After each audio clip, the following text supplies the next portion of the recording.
Shalom, jumpa kembali dengan saya Pastor Joshua Tewu DBS dalam program spesial Perspektif Joshua Tewu. Salam sejahtera buat kita semua yang sudah standby untuk mengikuti program spesial kita ini ya. Dan sudah hadir bersama dengan kita juga Bapak Pendeta, Pak Jenderal Dharma Pongrekun. Ini kayaknya nubuatan ini Pak. Karena saya bicara Pendeta Dharma Pongrekun itu enggak kebetulan kayaknya. Ya, siapa tahu di akhir tugas Tuhan memang persiapkan untuk pelayanan full khusus untuk melayani Tuhan. Haleluya. Amin. Iya. Nah, Pak Dharma sudah ada bersama-sama dengan kita di sini. Anak Tuhan yang dipercaya oleh negara untuk menjabat sebagai Waka BSSN ya, Badan Siber dan Sandi Negara ya Pak. Dan puji Tuhan, Pak Dharma adalah polisi yang berbintang 3 ini ya, jenderal berbintang 3 yang cinta negara, yang punya pengabdian dan loyalitas terhadap pengabdian bangsa dan negara yang luar biasa. Tidak lagi diragukan, dipertanyakan soal integritas beliau. Dan yang lebih luar biasa bagi kita anak-anak Tuhan ini karena beliau juga punya keterpanggilan melayani Tuhan di ladang Tuhan. Beberapa kali dan sering juga dipanggil untuk menjadi narasumber, pembicara seminar, bahkan untuk hamba-hamba Tuhan. Dan beliau punya semacam pewahyuan yang beliau terima untuk bisa memahami situasi dan kondisi dunia yang sedang terjadi saat ini. Namun sebelum kita menggali lebih dalam berkat-berkat yang Tuhan taruh dalam diri Pak Dharma Pongrekun ini, kita perlu mengetahui dulu rekan-rekan netizen dimanapun Anda berada tentang perspektif ini ya. JT Perspektif atau Joshua Tewu Perspektif. Perspektif Joshua Tewu ini adalah program yang lahir untuk memberikan pencerahan bagi semua kalangan, agar kalau toh terjadi perbedaan pendapat, tidak harus ribut, tidak harus berantem, bermusuhan. Berbeda pendapat itu wajar, karena setiap orang punya sudut pandangnya sendiri, cara pandangnya sendiri, dan background kenapa dia membangun pandangan seperti itu. Sehingga ketika terjadi perbedaan pendapat, kalau toh harus berdebat, beradu argumentasi, kita tidak lantas kemudian bermusuhan ya, karena Alkitab berkata, di mana ayatnya itu Pak Dharma, yang Pak Dharma tadi berbicara tentang harus berdamai dengan semua orang. Ibrani 12 ayat 14. Wah itu Pak Dharma saja hafal ayat firman Tuhan. Ini banyak pendeta nggak hafal ayat begini. Saya baca ya Pak, berusahalah hidup damai dengan semua orang dan kejarlah kekudusan, sebab tanpa kekudusan tidak seorang pun akan melihat Tuhan. Ini ayat yang diingatkan Tuhan kepada Pak Dharma tadi sebelum kita maju di kursi ini. Nah, saudara-saudara, perspektif adalah acara diskusi dalam bentuk talk show untuk memberikan pencerahan kepada kita dalam berbagai aspek kehidupan ini. Jadi ini forum pembelajaran multisektoral supaya kita bertambah wawasan. Nah, orang-orang yang bertambah wawasannya pastilah mereka tidak picik. Orang yang luas wawasannya. Dan kalau terjadi perbedaan pendapat, bahkan perbedaan kepercayaan, anutan, tidak perlu harus kita bersikap saling bermusuhan satu dengan yang lain. Ya, makanya perbedaan pendapat inilah kemudian kita tengahi dengan program ini. Anda bisa punya perspektif apa saja, cara pandang bagaimanapun, sisi pandang apa yang Anda kenakan, tapi persyaratannya jangan paksakan cara pandangmu terhadap orang lain.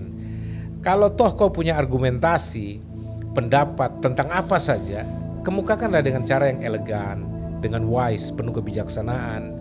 Dan ingat, rambu-rambu kita dalam berkomunikasi, berdialog, apalagi di media sosial, ya kita harus santun.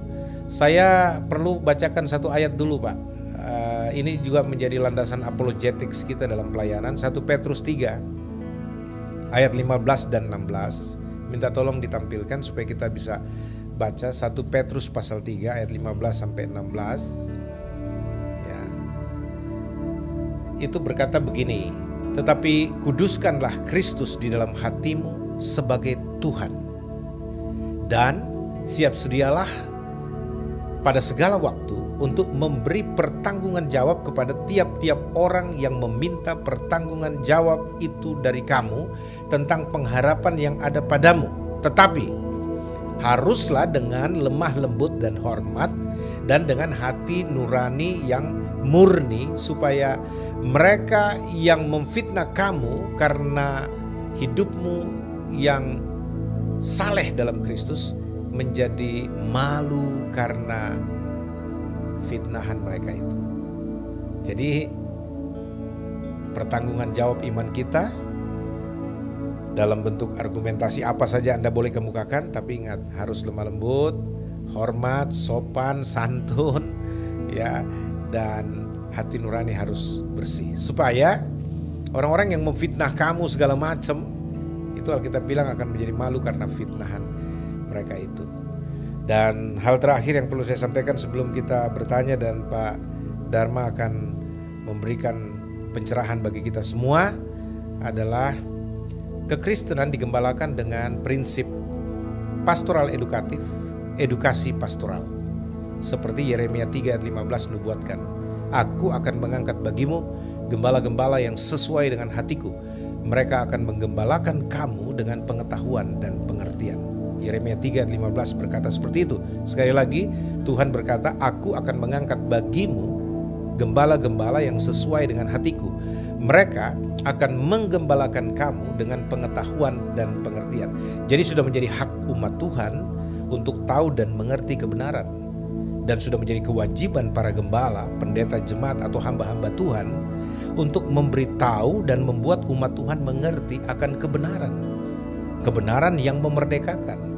Itu sebabnya program ini sebenarnya juga adalah program yang mendukung penggembalaan secara universal dengan pengetahuan dan pengertian, supaya orang diberitahu dan dibuat mengerti akan hal-hal yang terjadi, hal-hal yang tengah berlangsung. Tentu perspektif iman Kristen akan memberikan sumbangsi positif yang bagus untuk dunia, agar juga anak-anak Tuhan tidak panik dalam menghadapi apa saja, tapi mereka justru semakin bergantung kepada Tuhan. Ya, puji Tuhan. Haleluya. Nah, sekarang Pak Dharma, ini pertanyaan Pak yang muncul dengan situasi dan kondisi yang terjadi sekarang ini. Karena hampir semua aspek kehidupan kita ini di seluruh dunia, berbagai bangsa Pak, itu kolaps Pak. Politik, ekonomi, sosial budaya, bahkan agama lumpuh Pak. Luar biasa loh. Belum pernah dalam sejarah manusia, sepertinya ya, kalau sejauh yang saya tahu, dalam sejarah juga, dunia seperti sekarang ini semuanya, ya itu yang saya pakai istilah kolaps. Pekerjaan gak jalan, orang gak bekerja, ekonomi, waduh, saya gak bisa lagi gambarkan. Tapi pertanyaan yang muncul di sini, Pak Dharma, menurut pandangan seorang Dharma Pongrekun, ini gejala apa menurut Anda Pak? Tanda-tanda apa ini? Karena saya mengamati Bapak juga 2 tahun terakhir ini juga banyak membahas hal-hal yang dalam dunia teologi Kristen itu Pak disebut eskatologis. Berbicara tentang situasi akhir zaman. Dan pemaparan Bapak itu, kalau orang gak kenal Bapak, orang pikir Bapak pendeta. Karena dari video-video Bapak itu, cara Bapak menerangkan itu bahkan bukan seperti pendeta biasa Pak, pendeta karismatik Pak, dengan berapi-api, penuh semangat untuk menyampaikan kebenaran firman Tuhan. Nah, pada kesempatan ini Pak Dharma, jangan simpan sedikit pun apa yang Tuhan taruh di hati Anda Pak. Tolong dibagi supaya umat Tuhan diberkati, manusia dapat digembalakan dengan pengetahuan dan pengertian akan kebenaran yang memerdekakan. Kira-kira Pak, ini tanda-tanda apa ini situasi dunia sekarang ini? Apa yang tengah terjadi? Adakah grand design di balik semua kejadian ini? Dan siapa atau kelompok mana? Apa? Silakan Pak Dharma, Anda bebas menggunakan waktu ini. Silakan Pak. Baik, terima kasih Pak Pastor Joshua Tewu. Shalom para pemirsa di manapun berada, di rumah masing-masing, kiranya Tuhan Yesus tetap menjaga kita dan kita tetap selalu bersama dengan Dia. Baik, Tuhan bukakan saya tahun 2018, di mana saya tidak mengerti apa itu eskatologi. Saya tidak berpikir bahwa saya pengen mengerti itu. Cuma di dalam perjalanan sepanjang hidup saya, itu saya memahami ketika pertama Musa membebaskan kaum Israel. Dia belum jadi bangsa dari perbudakan di Mesir menuju ke tanah perjanjian. Satu hal yang selalu saya ingat adalah ketika ada roti mana diberikan, tidak boleh disimpan lebih dari 1 hari. Yang pertama. Lalu kemudian ketika ada seorang muda yang kaya datang menghampiri Yesus, dia bertanya, dengan apakah harus aku lakukan supaya aku masuk surga? Intinya begitu. Lalu Yesus mengatakan, jual hartamu, ikut aku. Kemudian saya baca di Wahyu 13 ayat 15-18, terutama di ayat yang ke-16 dan 17. Muda kaya, tua miskin, hamba atau merdeka, harus dipasang ditanamkan diberi tanda pada tangan kanannya dan pada dahinya, atau pada dahinya. Jadi salah satu. Betul. Tidak ada seorang pun yang bisa menjual atau membeli. Saya bertanya, apa maksudnya ini? Ternyata jangan sampai kita dipasang tanda pada tangan kanan kita atau pada dahi, maka barang siapa yang menerima tanda itu, nanti bisa diikutkan pada ayat ke-18-nya, maka nama kita akan lenyap, akan hilang dari buku kehidupan. Betul. Nah, dari situlah saya pikir, untuk apa kita mengejar harta dunia? Itu saya tanamkan di dalam hati saya. Sebentar Pak Dharma. Ini menarik karena Bapak berani membuat statement, nama kita akan hilang dari kitab kehidupan anak domba Allah di dalam ayat 18 pasal 13 kitab Wahyu itu. Ini menjadi polemik Pak sebenarnya dalam pandangan teologis berbagai pendeta. Kok nama bisa hilang? Tapi saya setuju pendapat Bapak. Kenapa? Karena gerakan untuk memurtadkan orang kepada anak domba Allah itulah yang menjadi penyebab nama itu bisa dihapus. Dan ada di Alkitab, namanya bisa dihapus. Iya betul Pak. Jadi saya setuju. Ini pandangan yang sangat ekstrim dalam ukuran seorang jemaat non pendeta Pak. Ya itu luar biasa Pak Dharma. Bapak terlalu berani nih untuk menyampaikan hal ini. Tapi itu didukung kebenarannya. Karena apa? Kalau dosa yang membuat orang binasa Pak, dosa yang membawa maut adalah dosa melepaskan iman.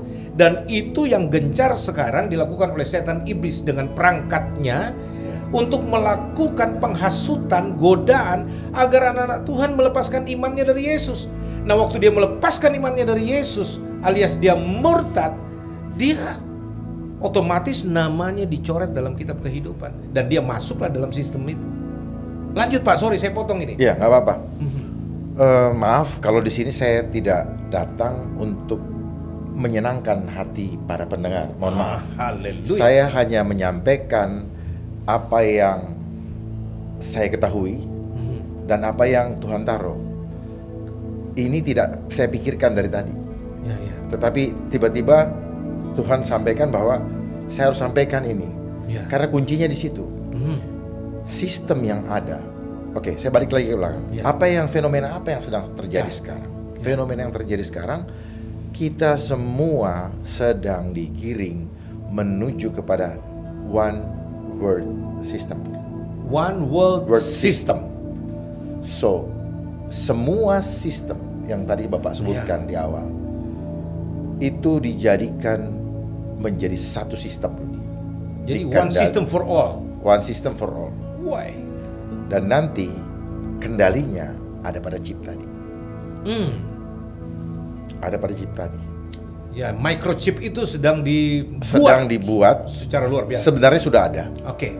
Tinggal pengumpulan data. Ya. Supaya semua data kita, kebutuhan-kebutuhan yang ada mengenai data kita itu tinggal dipasang di sini. Jadi kita udah nggak perlu bawa apa-apa, semua identitas kita ada di sini, paspor kita ada di sini, keuangan kita di sini, data medical record kita di sini, semuanya. Betul. Gitu. Nah, saya kembali lagi, apa yang terjadi sekarang? Yang sedang terjadi adalah one world system. Ini visinya adalah total control. Total control. Total control. Misinya apa? Misinya tadi one world system. Yang kita kenal dengan sekarang kata globalisasi. Ya, one world system. Berarti akan ada satu komando sedunia. Right. My God. Gitu. Okay. Akan terjadi itu. Saya pun dulunya tidak mengerti, Pak. Saya juga nggak tahu kenapa. Bahkan saya membuat suatu buku yang saya tulis ya karena saya tergerak menulis untuk menyampaikan itu aja. Nah, one world system. Visinya adalah total control. Misinya menyatukan sistem dunia. Itu yang bahasa globalisasi itu sebenarnya sistem. Jadi globalisasi itu sebenarnya sistem. Nah, di atas globalisasi, di atas sistem ada suprasistem. Jadi kalau orang bilang, Pak, wah, siapa yang bisa mengatur sistem sedunia itu? Itu kan memang sudah alami berjalan seperti itu. Mereka lupa, Pak, bahwa sejak kejatuhan manusia, dunia ini dikuasai oleh setan, iblis. Dan kalau orang tanya siapa penguasanya, ya iblis. Yes. Seperti itu kan, Pak? Tepat sekali. Jadi globalisasi itu adalah sistem. Oke. Nah, di atas sistem ada suprasistem. Ada suprasistem. Ya. Mungkin saya ini ngarang-ngarang atau apa. Nggak apa-apa, Pak. Bebas saja, Pak. Ini saya. Ya. Bapak boleh cari di Google, nggak akan ada. Nggak apa-apa, Pak. Ini perspektif, Pak. Ya, namanya life engineering. Life engineering.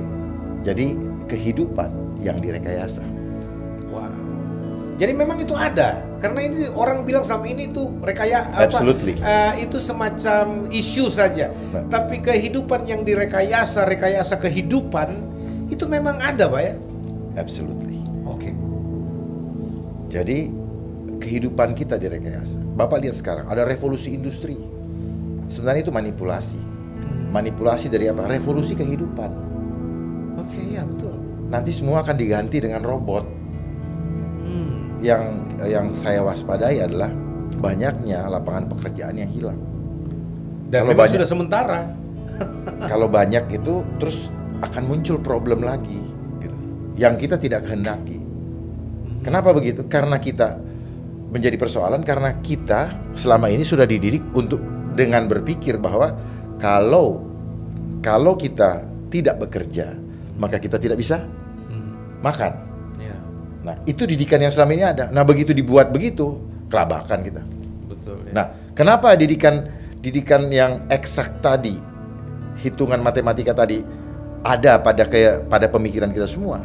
Karena sejak dari kita kecil, sejak umur 7 tahun, kita sudah dilatih untuk berpikir dengan angka-angka. Bapak perhatikan nggak? Kalau sistem edukasi di seluruh dunia sama. Elementary school, SD 6 tahun. High school dibagi 2, junior dengan senior high school 6 tahun. University kami dulu 6 tahun. Sekarang saja sudah pakai kredit, jadi sudah agak terkesaru lah, Pak. Betul, gitu. betul. Nah, pertanyaan saya, dari mana ya? Siapa penemu? Siapa yang menentukan sistem itu? Lalu kenapa dia milih tahunnya 6 tahun? Nah, tolong dijelaskan kepada saya. Saya sendiri cari jawaban, tidak ada. Iya juga. Nah, justru di situ dari awal cara menyeragamkan pola pikir kita. Kenapa korupsi terjadi? Karena orang dididik dari kecil, dari mulai kelas 1 untuk mengejar target bahwa setiap tahun kamu harus naik kelas. Targetnya naik kelas. Naik kelas. Jadi kalau tidak naik kelas, jatah kamu untuk dibully, jatah kamu untuk kecewa. Sadar nggak kalau misalnya dia di bawah, dia kecewa, Pak. Akhirnya dia akan berpikir bagaimana saya paksakan harus naik kelas. Dia akan melakukan berbagai macam cara. Jadi tanpa disadari kita udah dilatih untuk selalu melakukan hal-hal yang tidak benar tanpa disadari. Kenapa? Yang the best itu nomor satu cuma satu orang.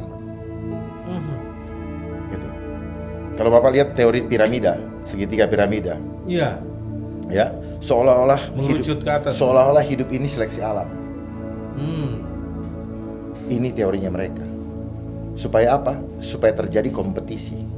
Bahwa hidup ini adalah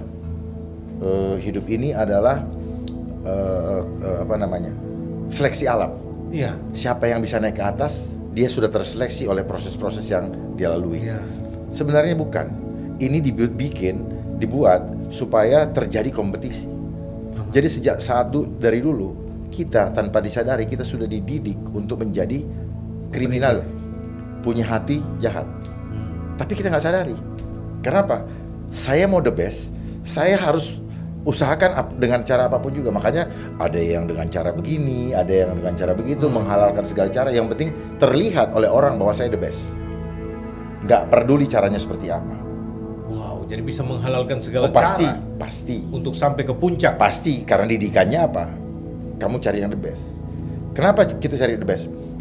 Kita tidak takut dengan yang tidak baik. Karena selama kita hidup, hari-hari kita hanya diisi untuk mengasah intelektual kita. Jadi spiritual kita tidak. Intelektual quotientnya aja. Yes, spiritualnya tidak. Satu minggu ada 168 jam.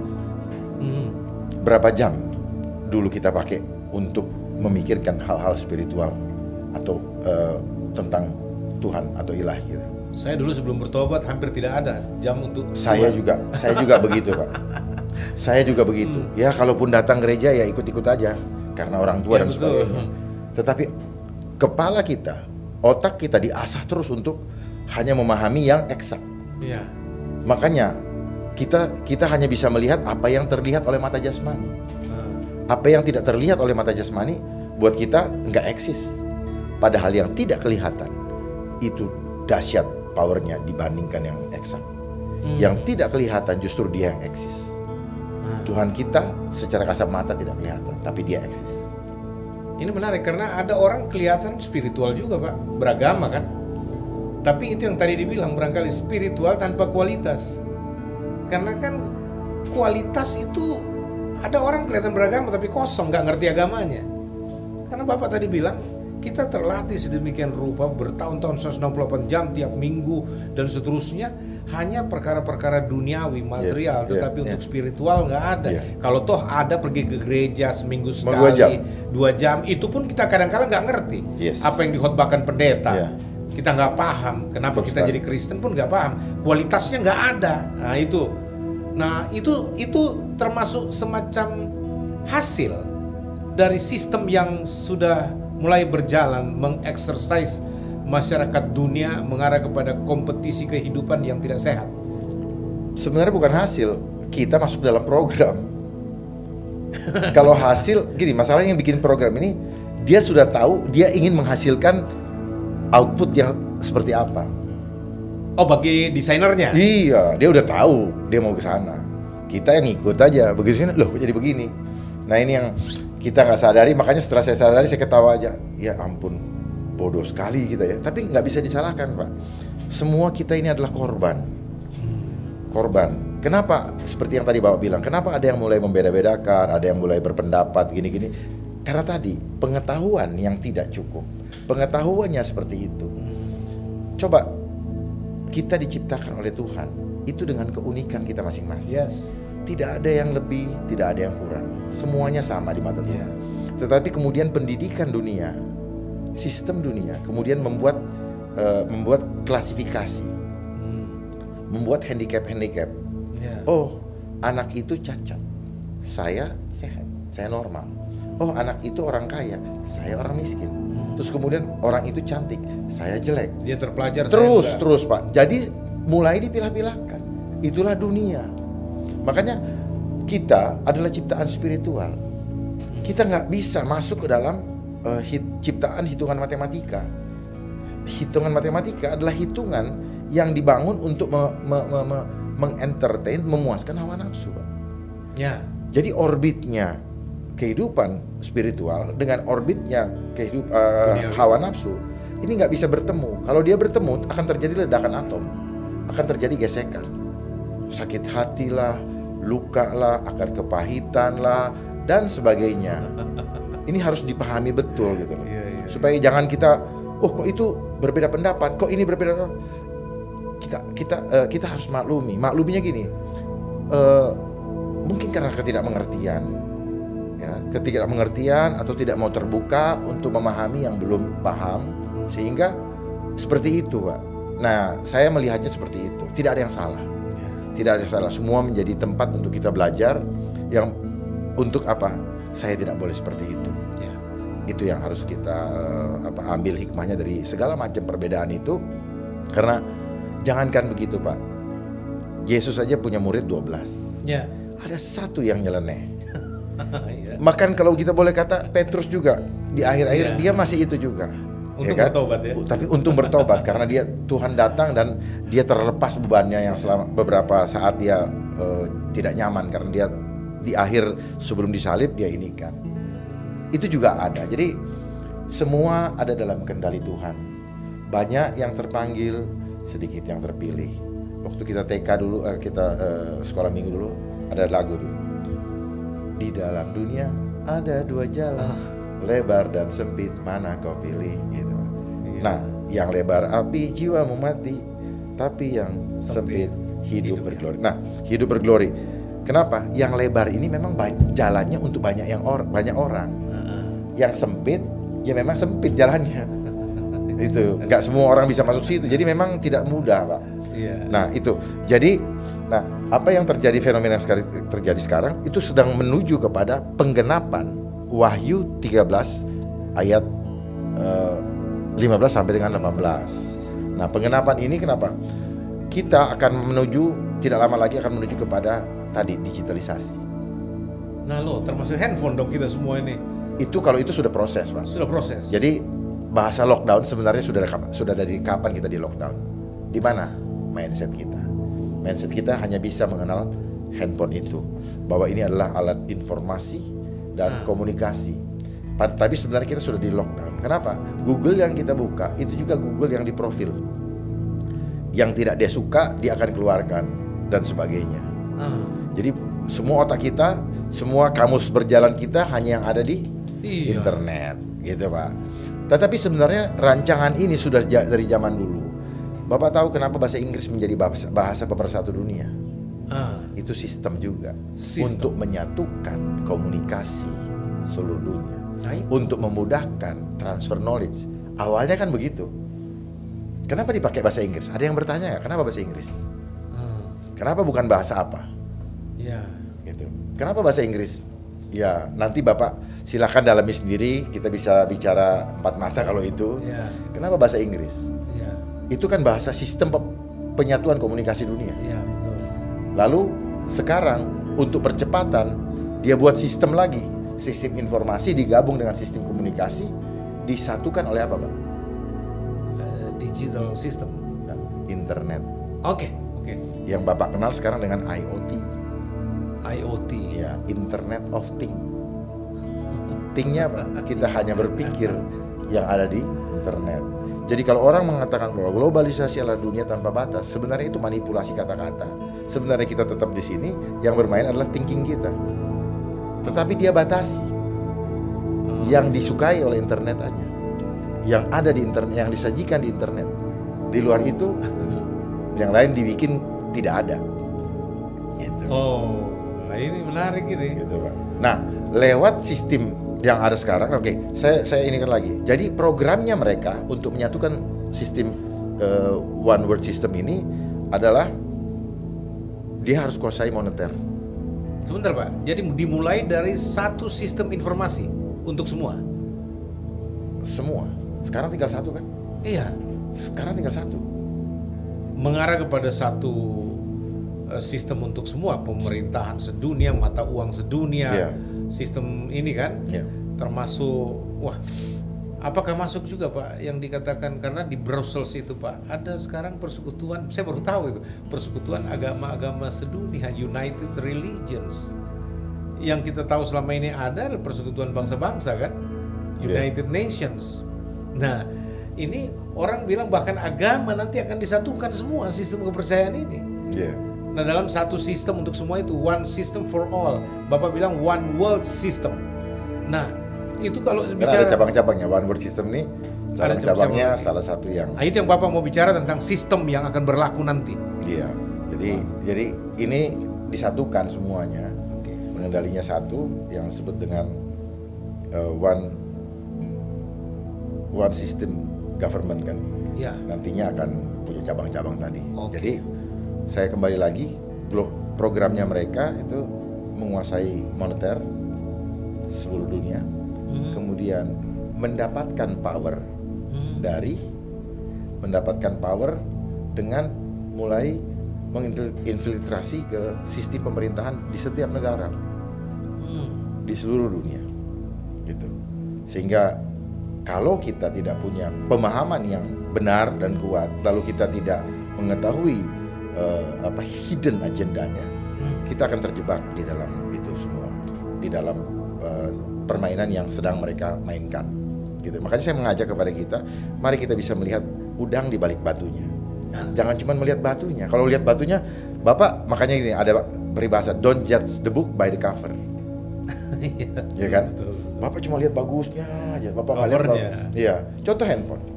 Kita merasa senang karena diuntungkan di awalnya, tetapi dampak dahsyatnya mencuri jiwa, bahkan mengambil nyawa manusia. Gara-gara informasi yang dicekokin di situ. Jadi semua kontrol ada di diri kita. Tetapi kontrol ini bisa ada kalau kita paham. Kalau kita nggak paham, ya kita menganggap bahwa ini kita sekarang di mana-mana kita pakai ini. Jadi apa yang terjadi sekarang adalah simulasi, di mana setelah si pemrogram merasa bahwa alat itu tidak, gadget ini sudah nempel lengket di tangan, tidak bisa lepas, mainkan. Itu dia Pak. Jadi ini yang Bapak dari tadi bicara, mereka itu si pemrogram, udang di balik kuitiau atau batu lebih bagus Pak. Kalau kuitiau kita makan ya, udang di balik batu. Nah ini Bapak berkenan nggak membuka secret ini, rahasia ini? Siapa sebenarnya udang di balik batu ini, atau siapa mereka itu, tanda kutip? Mereka ini saya sebut shadow. Okay. Nah, yang dia munculkan proksinya. Jadi kalau yang Bapak lihat apa segala macam itu proksinya, dianya shadow. Jadi kalau seperti apa yang terjadi sekarang, orang senangnya kelihatan melakukan segala sesuatu dengan jasmani yang kelihatan, tetapi nggak bisa menyelesaikan persoalan. Kenapa? Dia sedang memukul shadow. Dia bermainnya, dia tidak kelihatan, tetapi dia ada di mana-mana. Bapak tadi bilang sudah masuk ke dalam segala sendi kehidupan kita, gitu. Nah, cara bermainnya, jadi dia ada terstruktur tadi, sistematis dan masif. Dia sangat sistematis. Sistematis, dulu kita dikasih GSM, ya kan Pak? Setelah GSM, terus kemudian dia tambah fitur-fiturnya. Kita ngikutin terus. Kita kayak kambing, ditarik terus, ngintil terus Pak. Itu. Kenapa? Karena asik. Ditambah lagi, ini tambah lagi, datang Steve Jobs, dia bikin ini lagi, ditambah fiturnya yang tadinya BlackBerry, akhirnya kok semua bisa ada di situ. Jangan-jangan mereka berteman sama BlackBerry juga, sehingga BlackBerry seolah-olah dikasih mati, ya kan? Muncul ini, sehingga langkahnya tidak terbaca, dan seterusnya, gitu Pak. Jadi, waduh, Messenger, ini gini-gini, dikasih lagi ini gini-gini, nggak taunya Pak, saudara-saudara Bapak juga yang, dia gitu lah, kira-kira. Saya tidak mengatakan bagaimana, tetapi saya kok melihat kok seperti habis ini ya. Kita harus peka Pak, dan melihat ini. Jadi kita untuk sementara bicara ini shadow yang dibalik semua ini ya. Ya, kalau saya suka ngomong itu non state actor. Ya, Gitu, non state actor. Karena kekuatannya dahsyat sekali, luar biasa. Tapi akan muncul nggak tokoh definitifnya Pak? akan muncul nanti kan. Kan di dalam Wahyu 13 kan sudah dikatakan dia akan muncul. Tahu, ya? Dia akan muncul ya, Pak. Iya. Kalau kita lihat di Wahyu 17 ayat 18. Wahyu 17 ayat 18. Ya, Wahyu 17 ayat 18. Oke. Bapak kan tahu di mana posisinya mereka. Aha. Posisinya mereka. Ya, dan perempuan yang telah kau lihat itu adalah kota besar yang memerintah atas raja-raja di bumi. Jadi perempuan yang telah kau lihat itu ini dalam sebuah vision ya, penglihatan. Jadi langsung Alkitab memberikan definisinya apa? Jadi tidak bisa ditafsir ini. Perempuan itu bukan figur atau profil wanita sungguhan, tetapi itu adalah kota besar yang memerintah atas raja-raja di bumi. Apa yang Bapak mau sampaikan? Ini exactly kotanya. Lihat di Wahyu 17 ayat 1. Wahyu 17 ayat 1-nya. Ya. Lalu datanglah seorang dari ketujuh malaikat yang membawa ketujuh cawan itu dan berkata kepadaku, mari ke sini, aku akan menunjukkan kepadamu putusan atas pelacur besar yang duduk di tempat yang banyak airnya.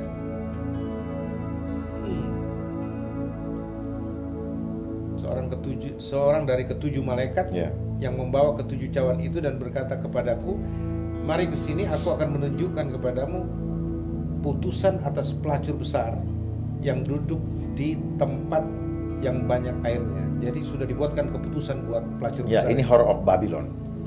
Oke. Whore of Babylon. Kalau kita lihat perikopnya, apa perikopnya tadi? Jadi itu tanduk yang ini Babylon ini ya. Ya.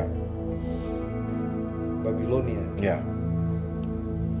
Jadi kalau Bapak pernah pergi ke suatu negara, suatu kota, iya Pak, yang ada airnya dekat kota, pinggir kota.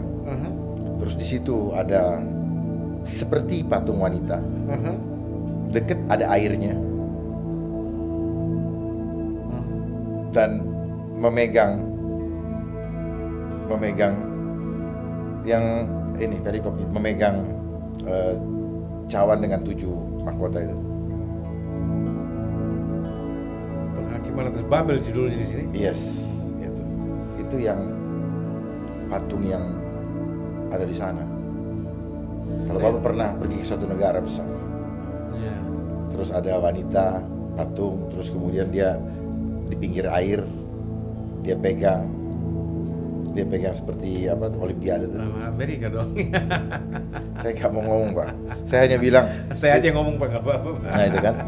Nah, dan perempuan yang telah kau lihat tadi, lalu datang seorang ketujuh malaikat yang membawa ketujuh cawan. Bapak perhatikan di kepalanya ada 7. Nah, ia berkata, mari ke sini, aku akan menunjukkan kepadamu putusan atas pelacur besar yang duduk di tempat yang banyak airnya. Wow. Jadi Tuhan sudah menyampaikan kepada nabi-nabinya untuk bernubuat apa yang akan dilakukan oleh pelacur besar yang akan menguasai dunia ini, gitu Pak. Jadi Tuhan sudah tahu semua. Makanya semua ada dalam kendali Tuhan, gitu. Jadi apa yang tadi kota besar tadi Bapak udah tahu kan? Bapak udah sebutkan. Nah itu kota besarnya. Betul. Bapak perhatikan di sana ada satu gedung yang mengendalikan. Di sana ada satu gedung yang mengendalikan. Oke. Satu gedung yang di situ mengendalikan raja-raja di bumi. Betul. Gitu. Jadi nodab. Ini nubuatan sedang menuju kepada penggenapan. Yang Bapak bilang pertengahan akhir. Ada awal, pertengahan, akhir. Nah, yang akhir-akhir ini gitu. Gitu. Jadi memang akhir zaman akhir ini ada 3 sesi nih. Awalnya zaman akhir, middle, pertengahan zaman akhir, dan akhirnya zaman akhir ini kita sesi akhir ini ya. Sesi akhir. Waduh, luar biasa. Karena materinya sudah materi ke-6. Sudah materi ke-6. Materi ke-6. Dari 7 materi 7 materi ke-6. Kenapa kejahatan begitu dahsyat terjadi? Karena yang diikat itu sedang dilepas untuk persiapan menuju ke penggenapan ini. Nah, Pak Dharma, ada yang bertanya ini. Jadi apakah COVID-19 dan atau coronavirus ini ini salah satu produk mereka atau ini alamiah bakteri atau kuman pembawa penyakit, atau yang seperti bilang ya kuman-kuman biasa, ini wabah biasa yang tapi cuma kali ini agak dahsyat.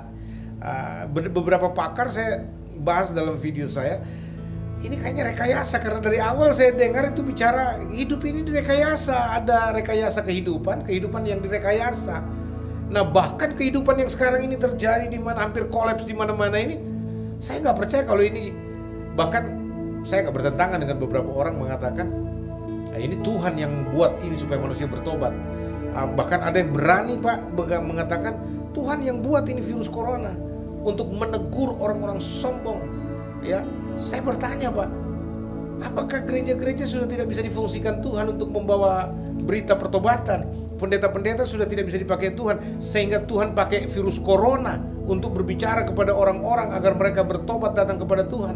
Nah, ini yang saya nggak terlalu setuju. Tapi saya percaya kalau Tuhan izinkan ada rencana Tuhan di balik ini. Beda itu Tuhan yang buat, Tuhan yang merancang, Tuhan yang memang mengadakan ini, atau Tuhan izinkan ini terjadi. Bagaimana menurut Pak Darto? Begini Pak, kita nggak usah selalu ambil pusing dengan perbedaan tuh Pak ya. Oke. Hidup kita sudah ada jalan masing-masing. Kita tidak perlu memaksakan orang untuk sama dengan kita. Karena sudah sejak lahir Tuhan itu menciptakan kita dengan keunikan masing-masing. Dunia yang mencoba meuniformkan. Oke. Dia paksakan supaya seragam, sehingga pemahamannya menjadi seragam. Pemahaman tentang ketakutan terhadap hal yang sedang terjadi atau apapun juga menjadi seragam. Gitu. Manusia lebih senang mempertahankan nyawanya daripada takut kehilangan ditinggalkan Tuhan. Daripada takut tidak berkenan. Kalau saya lebih memilih takut tidak berkenan daripada takut mati. Gitu. Ya, harus gitu. Takut tidak berkenan daripada saya takut mati. Tetapi jangan sampai kita meninggalkan iman kita karena hanya kita takut mati, tetapi kita tinggalkan yang membuat kita ada. Iya. Gitu. Jadi hati-hati di akhir-akhir seperti ini, roh pecah belah sedang ditebarkan sejak dari adanya, sebenarnya sejak dari dulu. Pelakunya kita sudah tahu, yang melakukan tipu muslihat kepada Adam, kepada Hawa. Ya. Hawa, makanya selalu figur wanita dipakai untuk dieksploitasi. Kalau ada apa-apa pasti, makanya nggak pernah ada kata Adam nafsu kan, selalu dibilang hawa nafsu. Jadi sadar atau tidak hawa nafsu. Makanya wanita yang sering ditampilkan. Karena itulah dia terjadi pada saat sekarang stay at home. Banyak situs-situs yang dilempar ke kita, nggak ada kerjaan, akhirnya kita dipaksa lihat. Saya sering dikirim kawan saya, akhirnya saya blok.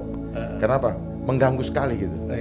Jam kerja apa, akhirnya saya blok saja itunya. Nah, memang disengaja seperti itu Pak. Jadi karena kita sekarang fokus kepada seluler ini, akhirnya kita hidup di media sosial. Kita ini kan makhluk sosial. Tetapi karena situasi yang ada sekarang, sistem yang ada sekarang, kita diharuskan nurut dengan sistem. Kalau tidak, kita dianggap seperti yang diinginkan oleh pemrogram. Ya udah kita ikut kan gitu. Tetapi sebenarnya kita sedang diiringi menjadi manusia-manusia individualis. Ya, betul. Sadari bahwa apa yang terjadi segini saya sebut life engineering. Yang ada di pemahaman selama ini ada social engineering. Padahal sebenarnya life engineering. Life engineering. Life itu pribadi per pribadi sedang di engineering.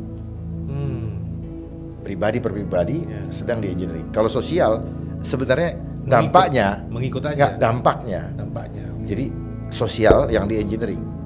Gitu. Tetapi kalau yang sekarang terjadi sebenarnya kepada pribadi per pribadi. Karena pribadi per pribadi inilah yang dipentingkan Tuhan. Kita bertanggung jawab pribadi kepada Tuhan. Betul. Tidak bersama-sama. Kita tidak mempertanggungjawabkan orang lain. Tidak. Atau lingkungan sosial kita. Tidak, sama sekali tidak. Betul. Jadi kita punya tanggung jawab dari Tuhan adalah tidak lagi berkelompok. Tapi ini menarik Pak, karena orang dipaksa dengan sistem dan dianggap pengkhianat, dianggap penjahat kalau kita nggak peduli lingkungan, situasi dan kondisi yang lain, orang sosial yang lain dan sebagainya. Bahkan bisa dikutip dari Alkitab juga, mereka pakai jadi landasan itu. Tuhan aja bilang mengasihi sesama, jangan hidup untuk diri sendiri dan seterusnya.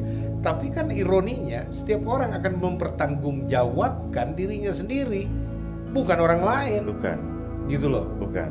Makanya ada juga Alkitab bilang, jagalah hatimu dengan segala kewaspadaan, karena dari situlah memancar kehidupan. Tapi banyak orang putar balik ini, dia bilang bahkan bikin lagu, Tuhan inilah yang ku mau, kau menjaga hatiku. Tuhan yang disuruh jaga hatinya. Lalu ketika terjadi pertengkaran suami istri menuntut, kamu nggak tahu jaga hati saya. Ya, hati kita aja susah kita jaga, Pak. Dan itu menjadi perintah Tuhan, jagalah hatimu. Jadi life engineering dalam pengertian ini memang untuk pribadi-pribadi. Makanya life betul. Kehidupan pribadi per pribadi. Makanya gadgetnya pun pribadi per pribadi punya, nggak mau di sharing sama orang. Betul. Ini diciptakan menjadi God eyes, pengganti seolah. Jadi kan gini, dunia nyata, Tuhannya nyata. Dunia maya, Tuhannya maya. Aktivitas kita juga maya. Jadi tetapi kita merasa sedang beraktivitas. Yang tercipta di dunia maya adalah manusia-manusia yang bermental pengecut. Berani ngomong apa aja, tetapi tidak berani tampil, bertanggung jawab tidak. Ya, dan kebanyakan akhirnya kita dididik juga untuk menjadi orang-orang yang membeli citra, yang selama ini kita kenal dengan pencitraan. Ya. Pencitraan adalah citranya tidak begitu, dia ciptakan citranya supaya begitu. Bahkan kalau perlu bayar wartawan untuk survei supaya kelihatan kan. Jadi yang penting jasmaninya kelihatan hebat. Nah, inilah kuncinya kenapa saya bilang pendidikan yang diseragamkan. Orang yang tadinya kita ini tidak sadar bahwa kita menjadi munafik dalam hidup. Karena apa?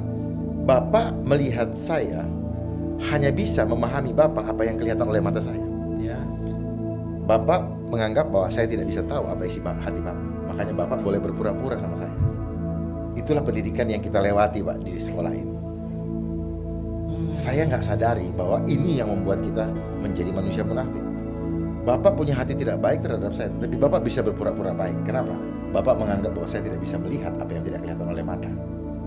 Padahal apa yang terpancar keluar itu asalnya dari dalam hati. Itu kuncinya kenapa kita dididik jadi manusia-manusia munafik. Wah, di dunia maya itulah panggungnya. Wow. Tapi sebenarnya dari awal kita sudah dididik untuk menjadi manusia munafik. Hal yang paling gampang saja. Ketika ada seorang yang datang bertamu ke rumah Bapak, lalu Bapak punya anak, bilang, ih om ini kok bajunya jelek, pasti Bapak larang dia. Gak boleh, gak sopan. Jadi akhirnya anak ini terlatih untuk tidak boleh bicara apa adanya. Kelihatannya bagus, ya Pak ya. Covernya bagus Pak, efeknya Pak. Dia terdidik untuk menjadi anak-anak yang tidak berani bicara apa adanya. Saya sedang alami itu Pak Dharma. Ya? Saya bicara apa adanya, kebenaran, pada ribut, pada marah Pak, segala macam. Nah ini juga saya jadi ketawa ini karena memang dari kecil kita di exercise atau simulasi kehidupan itu berjalan begitu rupa untuk tanda kutip ada kata pemanis, jangan, nggak boleh. Padahal memang betul bajunya jelek itu bapak ini. Ya. Dan memang ada misalkan ada hal-hal yang anak-anak yang dengan polos, dengan tulusnya, dengan jujurnya bicara, terus kemudian kita larang. Kita masukkan mereka dalam frame moralitas tanda kutip, beretika tanda kutip. Padahal itu sebenarnya kepalsuan hidup yang kita sedang tanamkan. Ya. Nah loh, itu kan covernya bagus kan. Niatnya bagus. Pencitraan itu ya. Ya, niatnya sih bagus. Karena memang harus sopan. Ya. Tapi yang tertanam akhirnya apa? Oh nggak boleh tuh. Ya udah, besok-besok jadi dia akan mulai ini. Karena pada usia 0 sampai 7 tahun disitulah masa seorang bayi, seorang anak meniru. Dia adalah makhluk jenius dalam meniru. Nah setelah 7 tahun ke atas, dia akan mengulang-ulangi apa yang dia sudah tiru. Ditambah lagi diajar berhitung, membaca, berhitung. Nah itulah kenapa sistem sekarang itu, sistem hidup kita selalu lebih senang dengan yang kelihatan, yang eksak. 5 tambah 2 sama dengan 7. Tetapi yang dulu kita diajarkan oleh Tuhan bahwa 5 tambah 2 sama dengan bisa 5.000, 5.000 bahkan 15.000 karena ada istrinya, ada anaknya, bahkan lebih 12 bakul. Iya. Nah, hal itu sudah tidak kita alami lagi. Karena apa? Karena kita tidak pernah dilatih untuk bisa seperti itu. Padahal kalau dilatih seperti itu, maka amanat agung akan berjalan dengan luar biasa karena kita punya sistem sel yang luar biasa. Bahkan bukan tidak pernah diajarkan, dilarang, Pak. Karena dalam kerangka berpikir tertentu 5 tambah 2 jadi 5.000 bahkan bisa 15.000 itu mujizat.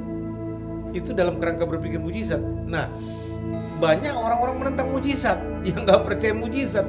Nah, itu sistem juga kayaknya ditanamkan sehingga orang hidup dalam hitungan-hitungan eksak, kehidupan dimasukkan dalam kerangka perhitungan eksak. Lalu kemudian orang tidak masuk lagi dalam dimensi spiritual yang memungkinkan segala sesuatu. Karena Tuhan bilang tidak ada yang mustahil bagi orang yang percaya. Markus 9 ayat 23 itu mengatakan begitu, Pak. Jangankan bagi Tuhan, kalau bagi Tuhan tidak ada yang mustahil itu sudah lumrah. Tapi Alkitab memasukkan kata bagi orang yang percaya tidak ada yang mustahil. Berarti kita melampaui semua dimensi yang dibangun oleh mereka ini. Ya, itu sih pemahaman saya sebagai jemaat biasa, Pak. Saya berpegang pada firman bahwa apa yang terjadi dulu tetap bisa terjadi sekarang. Cuman masalahnya kita tidak dilatih. Bahkan ada yang lebih ekstrim lagi. Saya tidak perlu naik pesawat mau ke Surabaya. Dalam hitungan detik saya sudah nyampe ke Surabaya. Asal kita hadir dalam roh. Kenapa para yang menggunakan kuasa-kuasa hitam, dia bisa begitu. Ya. Yang disebut apa namanya, kipas angin atau sapu angin. Dia bisa tiba-tiba dia nyampe gitu. Betul. Nah, itu kan jiplak kekuatan Tuhan. Kenapa kita tidak bisa lakukan? Artinya apa? Kalau dilatih bisa. Nah, ini menarik. Jadi sahabat-sahabat, rekan-rekan netizen, para YouTubers, para Facebooker, dimanapun Anda berada, anak-anak Tuhan yang terkasih, ini semakin menarik pembicaraan karena ada hal-hal yang bahkan orang takut berpikir seperti itu. Ya, misalkan Pak Dharma berkata bahwa sebenarnya ada hal-hal yang supranatural yang bisa dilatih untuk kita bisa mengalami hal itu. Yes. Ya, kita percaya setan bisa membuat mujizat, tapi kenapa kita tidak percaya Tuhan bisa melakukan mujizat dalam diri kita, lewat kita? Nah, bahkan ada orang bilang mujizat sudah berhenti. Nah, itu sebabnya semakin berkembang pembicaraan kita, tapi kita harus jeda sebentar. Untuk apa? Kita tarik nafas dulu supaya kita bisa masuk dalam babak kedua sebentar ini untuk lebih seru lagi, karena ada hal-hal penting yang akan kita bahas yang saya percaya saudara kalau ikuti ini saudara pasti diberkati. Saudara tidak akan pernah menyesali. Tadi ada pertanyaan Bapak yang saya lupa singgung masalah COVID, apakah itu? Apakah boleh kita bahas setelah ini, Pak? Oh, boleh. Jeda sebentar, karena memang itu akan menjadi center point-nya untuk kita bahas. Nah, nanti berakhir pada bagaimana sikap kita, Pak, mengantisipasi keadaan ini, apa yang harus kita perbuat. Nah, itu sebabnya rekan-rekan netizen dimanapun Anda berada, kita jeda sebentar untuk memilah partnya supaya ini bisa disetting di dalam part berikutnya. Tuhan memberkati kita.